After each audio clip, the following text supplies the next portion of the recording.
Agar mana turadi, ana turadi deb 2 kun, 3 kun vaqt o'tkazsangiz, buzoq o'lim holatigacha olib borishingiz mumkin. Mana shu buzoq ro'porosi 3 kun oldin tug'ilgan. Bu buzoq tug'ilganda umuman o'rnidan tura olmasdan, boshini ham ko'tara olmasdan juda holsiz holatda tug'ilgan edi.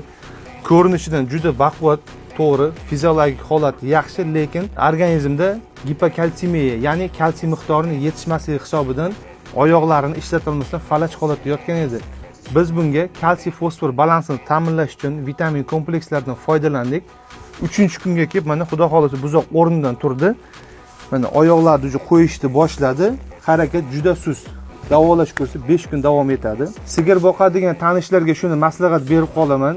Sigir boqqaningizda uni doimiy ravishda ozuqasiga vitamin qo'shimchalarini qo'shib bersangiz, vitamin kompleks ukollarida qilib uni balansini ta'minlab qo'ysangiz, tug'iladigan buzog'ingizda ortiqcha noxushlik, ko'ngilsizlik holatlari kuzatilmaydi.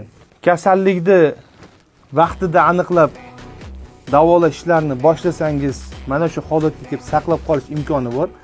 Agar mana turadi, ana turadi deb 2 kun, 3 kun vaqt o'tkazsangiz, buzoq o'lim holatigacha olib borishingiz mumkin. Bu videoni sigir boqadigan barcha do'stlaringizga jo'nating. Ular ham bu videoni ko'rib, xo'jaligidagi shu kabi kamchiliklarni bartaraf etib, sog'lom buzoq olishiga o'z hissangizni qo'shing.